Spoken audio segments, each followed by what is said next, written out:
Hello దోస్తులు, ఈరోజైతే మా అక్క వాళ్ళ ఇంటికి వెళ్ళాను. మా అక్క వాళ్ళ ఇంటికి వెళ్ళేటప్పటికే మా అక్క అయితే పిట్టు వేసి రెడీ చేసేసింది. సో నేనైతే వెళ్ళి చూసేటప్పుడు కొంచెం ఉడికింది. ఇంకొంచెం ముందు వస్తే బాగుండ్రా, ఫుల్గా వీడియో తీసుకుంది అనేసి అంది. ఇప్పుడైతే ముందు అక్క అనేసి నేను వీడియో అయితే తీసేసాను. తీసిన తర్వాత మా అక్క అయితే ఒక గిన్నెలోకి తీసింది. చూడండి ఆ పిట్టు అనేది. ఈ పిట్టు ఎలా తయారు చేస్తారంటే నేను ఒక వీడియో తీస్తాను మీకోసం. వీడియో తీసి డెఫినెట్గా ఈ పిట్టు ఎలా తయారు చేస్తారు, దానివల్ల ఉపయోగాలు ఏంటని కూడా నేను చెప్తాను. దాంట్లో అయితే కొద్దిగా పాత బెల్లం పొడేసింది మా అక్క. పాత బెల్లం మనకి ఏం చేస్తుందంటే బాడీకి చాలా రోగనిరోధక శక్తిని పెంచుతుంది. బాడీకి మంచి ఇమ్యూనిటీని ఇస్తుంది అన్నమాట. అలాగే గానుగు నూనె. గానుగు నూనె అంటే నువ్వుల నూనె ఉంటుంది కదా, నువ్వుల నూనె బాలింతలకు ఎక్కువ పెడతారు. సో ఇప్పుడు మెచ్యూర్ అయిన అమ్మాయి కాబట్టి ఇది కంపల్సరీ పెట్టాల్సిందే. ఎముకలు బలంగా ఉండడానికి బలమైన తిండి పెడతారు కదా. ఈ పిట్టు అనేది బియ్యం పిండితో తయారు చేస్తారు. సో ఇదైతే పాత బెల్లం రెండు కలిపి అయితే మా అక్క కలుపుతుంది. కలిపి ఫస్ట్ ఆఫ్ ఆల్ నా చేతిలోనే పెట్టింది. సో గానుగు నూనె అంటే మీకు తెలిసిందే కదా, నువ్వుల నూనె.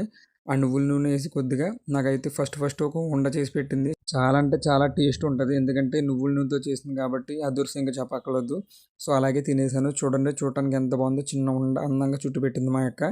సో మోర్ వీడియోస్ కోసం ఇంకా నా యూట్యూబ్ ఛానల్ తప్పకుండా సబ్స్క్రైబ్ చేసుకోండి. నా ఇన్స్టాగ్రామ్ ఐడిని కూడా ఫాలో చేయండి. Thanks for watching my video. Thanks for supporting me. Love you all.